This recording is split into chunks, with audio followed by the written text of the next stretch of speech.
first day of 2019, I'm going to give you a good review of Tesla Model 3. Okay, everybody is so excited about this Tesla Model 3, and I know if you're going to buy it, you already have been excited about this. I'm not going to say the good thing, exciting things about this Model 3, but I'm going to warn you a few points to see will not catch you surprises. First thing, I want to mention the door handle. You need to really actually learn how to open the door. There's a trick, but the problem is every time when your friend to your car, you have to teach them how to open. Okay. Second, another thing is you also need to teach them every time to how to open the door. This is the opener. This is how you open the door. Every time you have to teach your passenger. You press this button over here. You're not supposed to open over here or over here. This is actually an emergency opener. So you're not supposed to do that. Otherwise, the glass will damage the seal. Now let's look at how to close, open the front and the trunk. Okay, this is how you open the front and the trunk. So I wanted to show you how to open. That's very easy. But the big problem is how to close it. Usually for other trunk, we just close it like this. These will not close. First time when I bought it, I actually spent 30 minutes and get me very frustrated how to close it. It just simply cannot close. You have to close with both hands and steadily press. That's it. I'm going to show you the trunk. Okay, here's the trunk. And inside actually also have a small space to store the chargers, everything over here. These different chargers, adapter. I just leave everything here.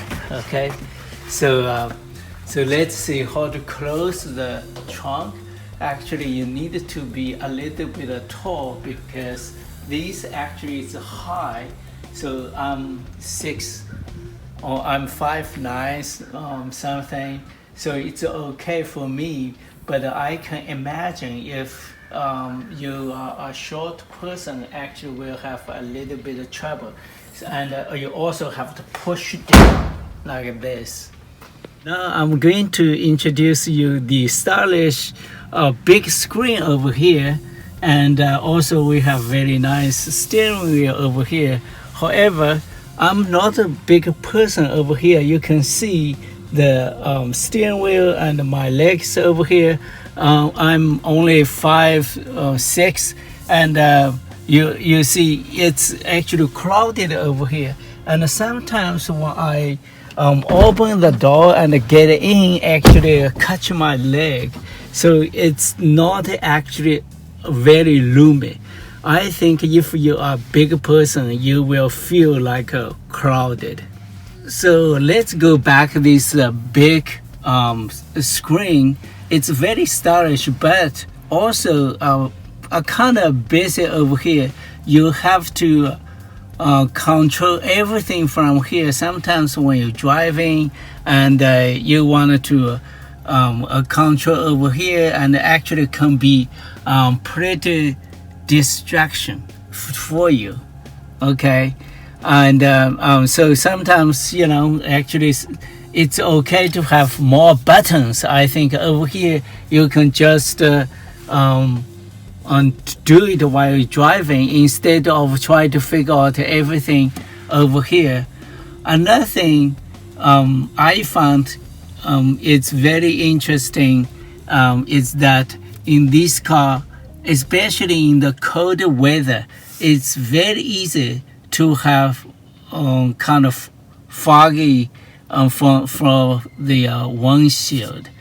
Okay, so you have to press the button over here, but sometimes actually it doesn't work very quick and fast. This is back actually pretty nice, less seat, and you can get 3 people over here. We actually tried 3 people, so not too bad. Over here, some room, but if you're extremely tall, may not fit very well.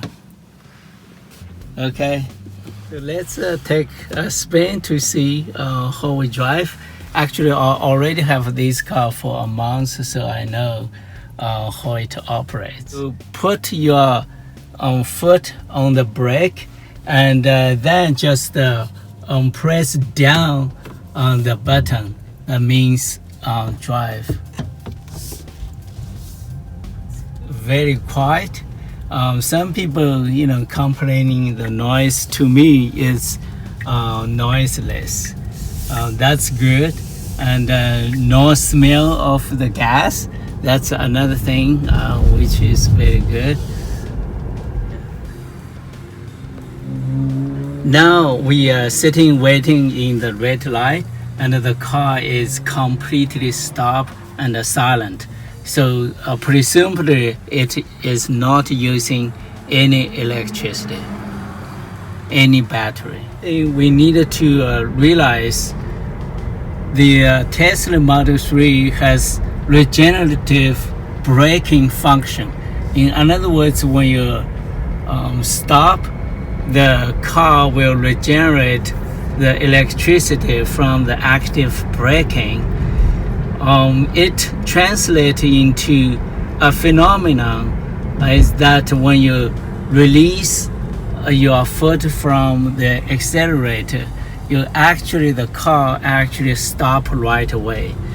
So if you want to prevent this abrupt braking, you need to put your foot on accelerator and release gradually.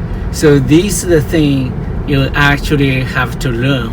But fortunately, it's not hard. It took me a day or two, and now I drive much more comfortably. So now I'm going to show you the autopilot. This is quite exciting, but you also need to be careful for the road position condition.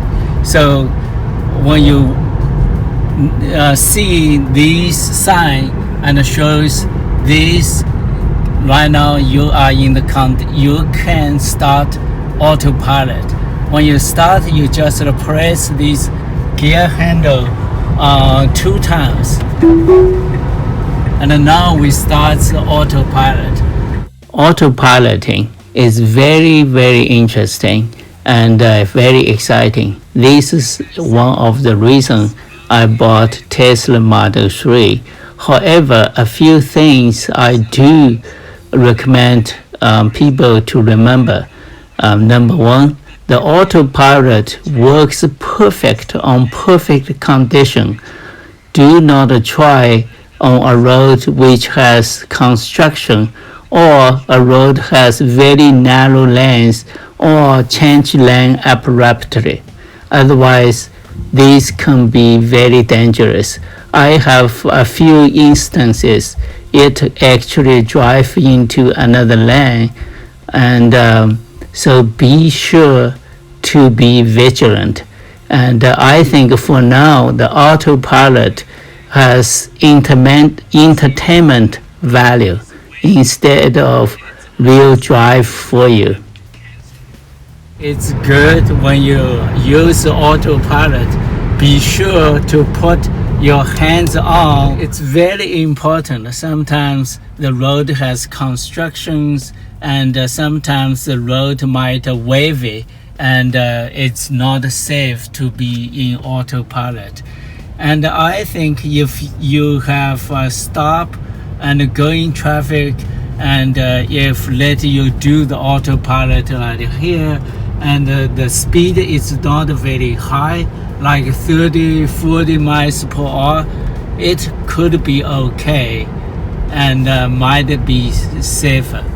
Overall, it's really decent car over here, and the autopilot need more time to develop. However, and this could be internal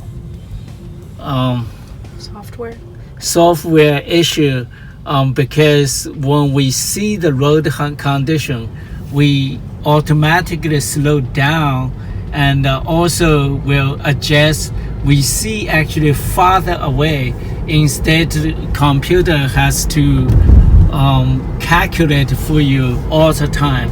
And I also always worry about sometimes computer can have too much information get in, and doesn't know which information to calculate, to take in, and might generate information overload and get you into trouble.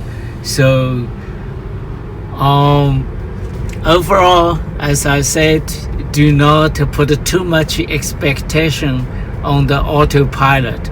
Otherwise, it's really decent car and fun to drive. The most also interesting thing you like, you don't need to have this gas smell, bad smell again, and you most time you might not need to pay for gas anymore. Thank you for watching. See you again in 2020.